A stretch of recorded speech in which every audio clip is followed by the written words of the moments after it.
अपने इस विद्यालय प्रांगण में शहादत दिवस या वीर बाल दिवस मनाने के लिए इकट्ठा हुए हैं।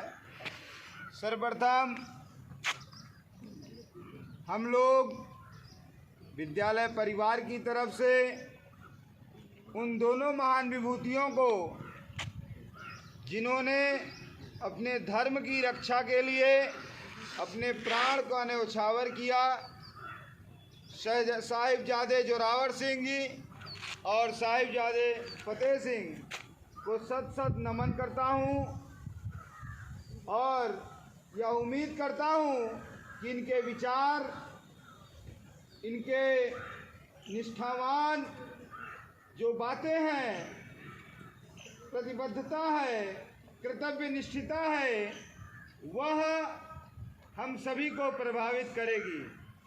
जैसा कि हम जानते हैं कि भारत देश में कई धर्म हैं, कई जातियां हैं, लेकिन सबका सार एक ही है, इंसानियत, मानवता।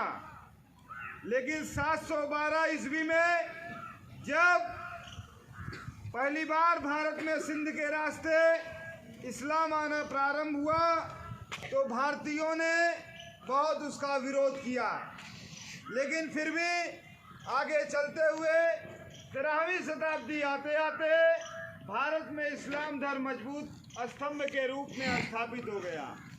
14वीं शताब्दी और 15वीं शताब्दी में इस्लाम धर्म का विरोध करने के लिए कई भारत में लेखक, संत, महात्मा सामने आए। जब हम इतिहास और हिंदी के पन्नों को उठा के देखते हैं तो नानक, कबीर, तुलसी, इन सब के नाम हमारे सामने आते हैं, जिन्होंने इन धर्मों को तोड़ने के लिए कि रुकावट आए और अन्य धर्म पर बर्बरता से अत्याचार ना हो, इसके लिए जो प्रयास था उनका, वह लिखने के लिए जनमानस को जगाना उन्होंने प्रारंभ किया। अंततः 15वीं शताब्दी में एक धर्म की स्थापना हुई जिसका नाम था सिख धर्म।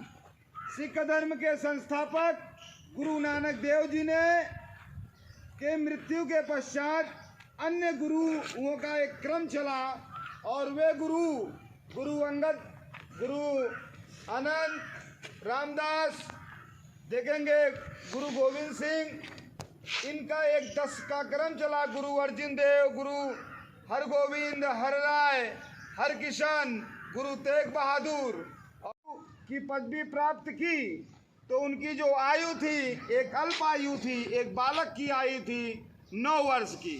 सिख धर्म में जो 5वें गुरु और 6वें गुरु हुए, उन्होंने धीरे धीरे सैनिक शिक्षा देना शुरू कर दिया था। इसके पहले वो सिर्फ धार्मिक उपदेशों का माध्यम बनता था, लेकिन सैनिक शिक्षा देना मजबूर हो गया क्योंकि मुगलों में जो शासक होते थे वो ज़बरदस्ती और क्रूरता पूर्वक धर्म परिवर्तन करने पर मजबूर करते थे। ऐसे समय में सैनिक शिक्षा पा करके सिख समुदाय ने आगे अंग्रेजों, जो एक मजबूत स्तंभ था उस समय सिख समुदाय भारत देश का, उनमें सैनिकों का प्रवेश होकर के लगातार मुगलों से युद्ध हुआ। एक यहाँ पे बात है, एक धार्मिक रास्ता था, वह एक सैनिक माध्यम बना, इसलिए उसका हम ज़्यादा चर्चा हम लोग करते हैं और उनके गुरुओं की चर्चा करते हैं। सिख धर्म के गुरु गोविंद सिंह जी के 4 पुत्र हुए। उन 4 पुत्रों में साहिबजादे अजीत सिंह, साहिबजादे जुझारू सिंह, साहिबजादे जोरावर सिंह और साहिबजादे फतेह सिंह, ये 4 पुत्र जिनकी चारों की आयु 18 वर्ष से कम थी।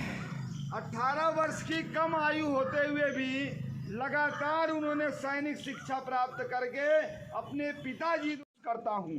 अंततः आनंदपुर के किले पर आनंदपुर में कैद हो गए।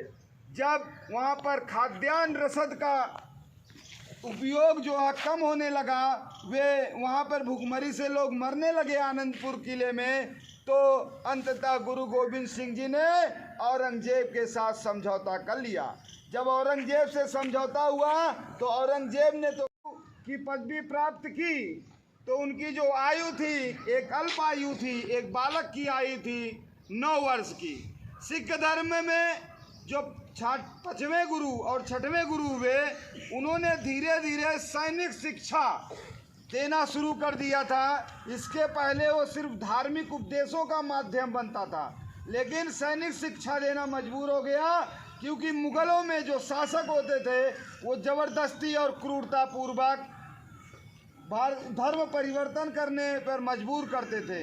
ऐसे समय में सैनिक शिक्षा पा करके सिख समुदाय ने आगे अंग्रेज़ों, जो एक मजबूत स्तंभ था उस समय सिख समुदाय भारत देश का, उनमें सैनिकों का प्रवेश होकर के लगातार मुगलों से युद्ध हुआ। एक यहाँ पे बात, ऊधम सिंह जी ने अंग्रेज़ों के खिलाफ, जो आपने नाम सुना होगा जलियांवाला बाग हत्याकांड की, उसमें व्यक्ति जिसने आदेश दिया था, उस व्यक्ति जनरल डायर को मारने के लिए वो स्वयं लंदन गए और लंदन में उन्होंने उन्हें मार दिया था, जहाँ पर लंदन सरकार ने उन्हें फांसी पे लटका दिया था। तो वो भी मात्र 19 वर्ष के ही थे, छोटी सी उम्र थी।